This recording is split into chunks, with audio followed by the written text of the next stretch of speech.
السلام عليكم ورحمة الله وبركاته. الحمد لله والصلاة والسلام على رسول الله وبعد. عن ابن عمر رضي الله عنهما أنه قال رسول الله صلى الله عليه وسلم لو أن الناس يعلمون من الوحدة ما أعلم ما سار راكب بليل وحده اخرجه البخاری.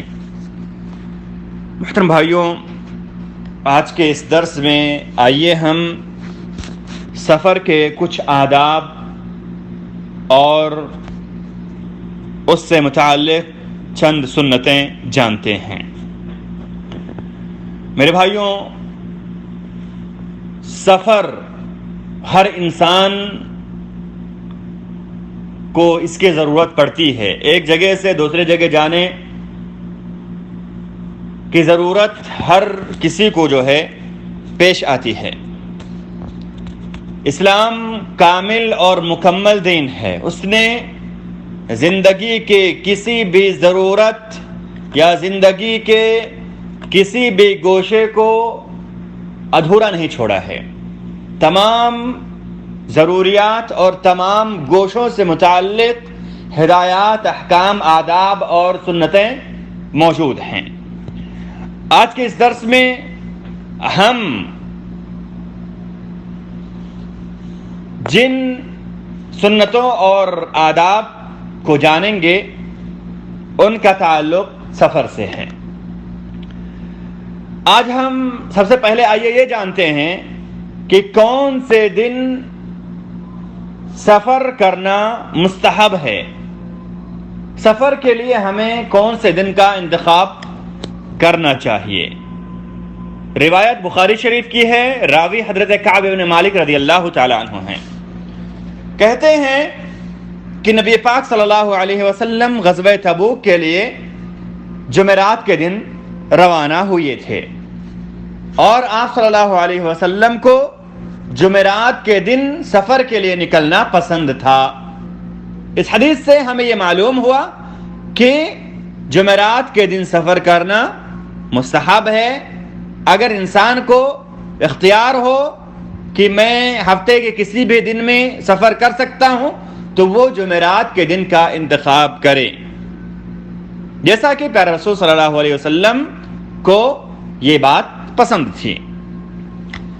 اب آئیے ہم یہ جانتے ہیں کہ کیا انسان اکیلا سفر کرے یہ مرغوب امر ہے یا انسان کو ساتھیوں کے ساتھ سفر کرنا چاہیے.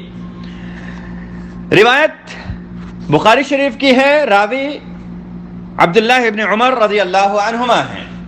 کہتے ہیں کہ رسول اللہ صلی اللہ علیہ وسلم نے فرمایا، اگر لوگوں کو یہ معلوم ہو جائے کہ تنہا سفر کرنے کی کیا کیا ہلاکتیں اور تباہیاں ہو سکتی ہیں، جنہیں نبی پاک صلی اللہ علیہ وسلم فرماتے ہیں کہ میں جانتا ہوں اگر لوگ بھی میری طرح جان جائیں تو رات میں کوئی بھی اکیلا سفر نہیں کرے گا. رات میں کوئی بھی اکیلا سفر نہیں کرے گا. اس حدیث سے ہمیں یہ معلوم ہوا کہ ہمیں تنہا سفر نہیں کرنا چاہیے بلکہ ساتھیوں کے ساتھ ہمیں سفر کرنا چاہیے. ہمیں اگر سفر کرنا ہے اور ہمارے پاس اختیار ہے تو ہم انتظار کریں اور لوگوں کے جو ہے ساتھ سفر کرنے کی ہم کوشش کریں.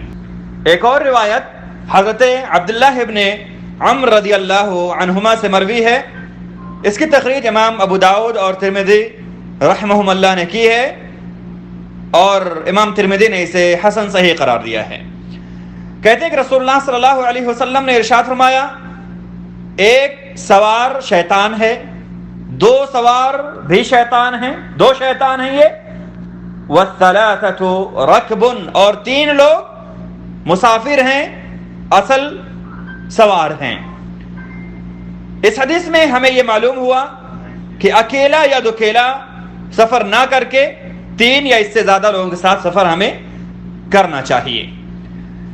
حضرت ابو سعید خدری رضی اللہ تعالی عنہ سے مروی ایک روایت جس کی تخریج امام ابو داؤد رحمہ اللہ نے کی ہے، اور امام نووی نے ریاض الصالحین میں کہا ہے کہ اس حدیث کی سند حسن ہے۔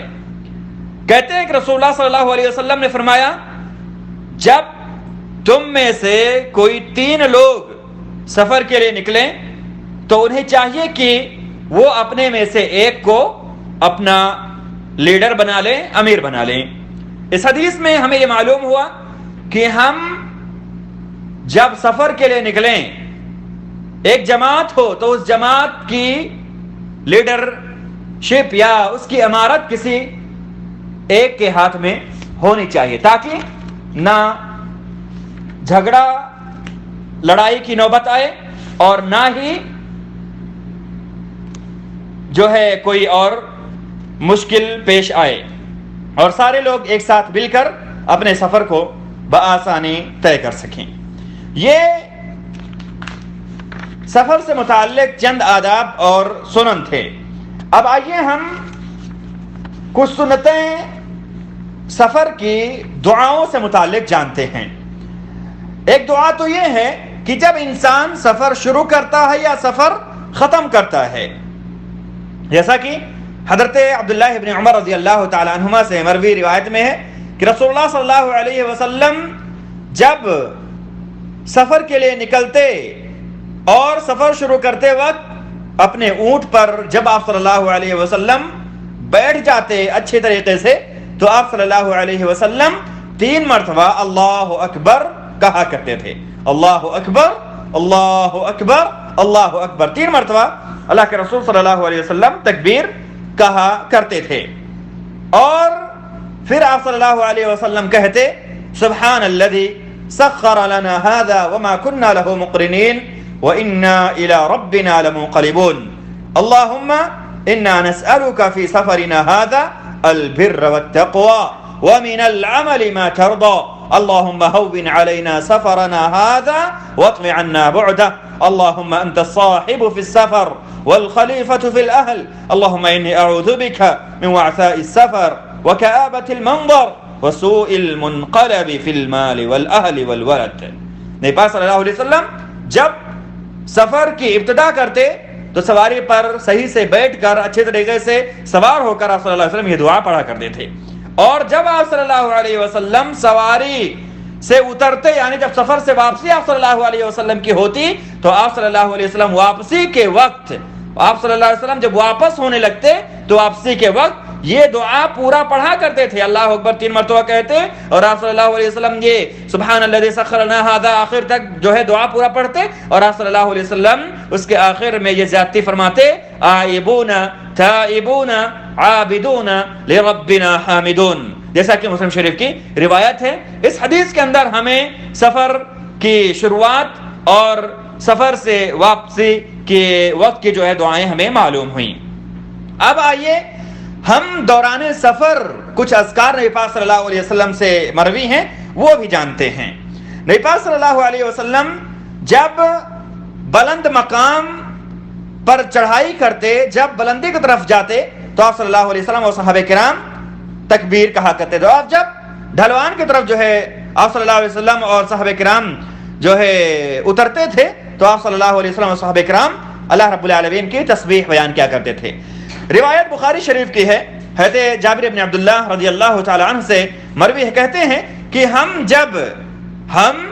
جب سفر کے دوران بلندی کی طرف جاتے تھے تو تکبیر کہتے، اور جب پس زمین کی طرف جاتے تو جب ہم بلندی کی طرف جاتے تو تکبیر کہتے، اور جب پس زمین کی طرف جاتے تو تسبیح بیان کرتے۔ بلندی کے وقت جاتے ہوئے تکبیر بیان کرنا مسنون ہے، اور جب ہم پستی کی طرف جائیں تو ہم تسبیح بیان کریں، اور جب ہم جہاں جا رہے ہیں یا دوران سفر کہیں رک رہے ہیں تو وہاں پہ کون سی دعا پڑھیں؟ حضرت خولہ بنت حکیم رضی اللہ تعالی عنہ سے مروی ہے، کہتی ہیں کہ میں نے رسول اللہ صلی اللہ علیہ وسلم کے فرماتے ہوئے سنا کہ جو کسی جگہ اترے، کہیں پڑاؤ ڈالے، اور پھر وہ کہے اعوذ بکلمات اللہ التامات من شر ما خلق لم يضره شيء حتى يرتحل من منزله ذلك، جس نے کہا اعوذ بکلمات اللہ التامات من شر ما خلق، تو اسے جب تک وہ وہاں سے اپنا رخت سفر نہ باندھ لے، جب تک وہ وہاں سے نکل نہ جائے اسے وہاں رہتے ہوئے کوئی چیز نقصان نہیں پہنچا سکتی. یہ روایت مسلم شریف کی ہے. اتنی اہم دعا ہے، مختصر سی دعا ہے، اور اس کے کتنے سارے فوائد ہیں. ہمیں چاہیے کہ ہم ان کا اہتمام کریں. میرے بھائیوں، اسی طرح سے سفر کے آداب میں سے یہ بھی ہے کہ عورت بغیر محرم کے سفر نہ کرے. عورت بغیر محرم کے سفر نہ کرے. راوی حضرت ابو ہریرہ رضی اللہ تعالی عنہ ہیں، کہتے ہیں کہ رسول اللہ صلی اللہ علیہ وسلم نے فرمایا کسی عورت کے لیے یہ جائز نہیں ہے، کسی ایسی عورت کے لیے جو اللہ اور اس کے رسول پر، آخرت کے دن پر ایمان لانے والی ہو، اس کے لیے یہ جائز نہیں ہے کہ وہ سفر کرے.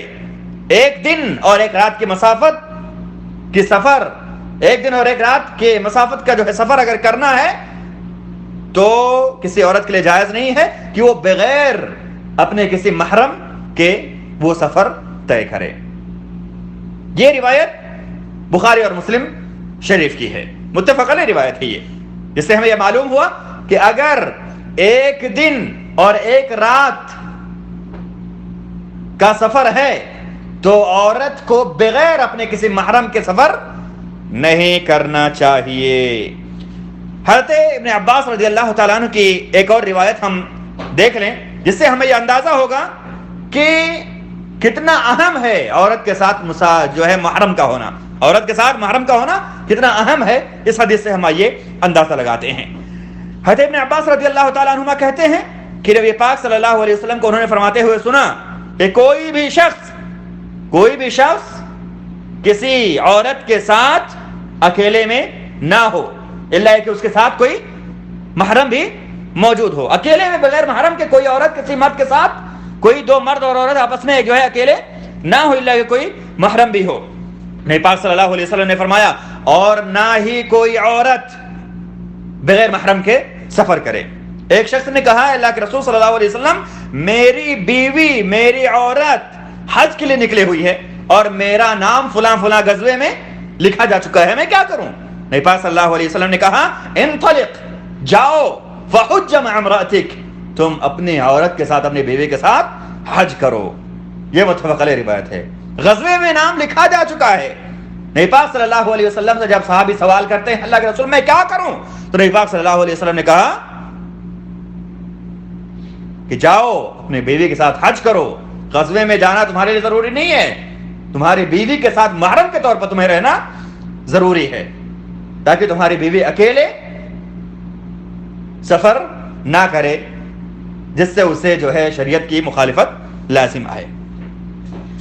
اب ایک آخری ادب آئیے ہم جانتے ہیں، آخری سنت جانتے ہیں، وہ یہ ہے کہ جب ہم سفر مکمل کر چکیں یا سفر سے ہماری واپسی ہو جائے تو ہم کیا کریں. سب سے پہلا کام ہمیں کیا کرنا چاہیے. حضرت کعب بن مالک رضی اللہ تعالیٰ عنہ سے مروی ہے، متفق علیہ روایت یہ بھی ہے، کہتے ہیں کہ رسول اللہ صلی اللہ علیہ وسلم جب کسی سفر سے واپس آتے تھے تو سب سے پہلے آپ صلی اللہ علیہ وسلم مسجد میں جا کر کے 2 رکعت نماز پڑھا کرتے تھے. تو ہمیں چاہیے کہ ہم ان سنتوں کو، ان آداب کو لازم پکڑیں. یقیناً یہ سنتیں، یہ آداب ہمارے لیے دنیا اور اس کی تمام چیزوں سے بہتر ہیں. تو آج کے اس درس میں میرے بھائیوں ہم نے جانا کہ نبی پاک صلی اللہ علیہ وسلم کو جمعرات کے دن سفر کرنا پسند تھا. آپ صلی اللہ علیہ وسلم نے لوگوں کو یہ ہدایت دی ہے کہ وہ اکیلے سفر نہ کریں بلکہ ساتھیوں کے ساتھ سفر کریں. آپ صلی اللہ علیہ وسلم نے یہ بھی بتایا ہے کہ اکیلا دکیلا سفر نہ کیا جائے بلکہ 3 یا اس سے زیادہ لوگوں کے ساتھ سفر کیا جائے. اکیلا دکیلا سفر نہ کیا جائے. نبی پاک صلی اللہ علیہ وسلم نے اکیلے یا دکیلے سفر کرنے والوں کو شیطان قرار دیا ہے. اور آپ صلی اللہ علیہ وسلم نے یہ بھی بتایا ہے، یہ بھی ہدایت دی ہے کہ جب تم میں سے کوئی 3 لوگ یا 3 سے زیادہ لوگ سفر کے لیے نکلو تو ایک کو امیر بنا لو، ایک کو امیر بنا لو. اس کے بعد ہم نے سفر کی دعائیں جانی، سفر کی شروعات اور جو ہے واپسی کی دعائیں ہم نے جانی. ہم نے یہ بھی جانا کہ جب ہم راستے میں بلندی کی طرف جائیں تو کیا پڑھیں، ہم اگر پستی کی طرف جائیں تو کیا پڑھیں، ڈھلوان کی طرف جائیں تو کیا پڑھیں، ہم نے یہ جان لیا. اور ہم نے یہ جانا کہ اگر ہم راستے میں کہیں پڑاؤ ڈال رہے ہیں، کہیں رک رہے ہیں آرام کرنے کے لیے کسی اور وجہ سے، تو ہم کیا دعا پڑھیں. نبی پاک صلی اللہ علیہ وسلم نے وہ دعا ہمیں بتائی, اور آپ صلی اللہ علیہ وسلم نے کہا اعوذ بکلمات اللہ التامات من شر ما خلق. جس نے پڑھ لیا, جب تک وہ وہاں سے واپس نہیں ہو جاتا ہے تب تک اسے کوئی چیز نقصان نہیں پہنچا سکتی. اور ہم نے جانا کہ عورت بغیر محرم کے سفر نہیں کرے گی, عورت بغیر محرم کے سفر نہیں کرے گی, اور عورت کے ساتھ محرم کا ہونا بہت ہی زیادہ ضروری ہے. نبی پاک صلی اللہ علیہ وسلم نے صحابی کو غزوہ سے واپس کر دیا اور کہا جاؤ اپنی عورت کے ساتھ تم محرم کے طور پر رہو اور اس کے ساتھ جا کر کے حج کرو.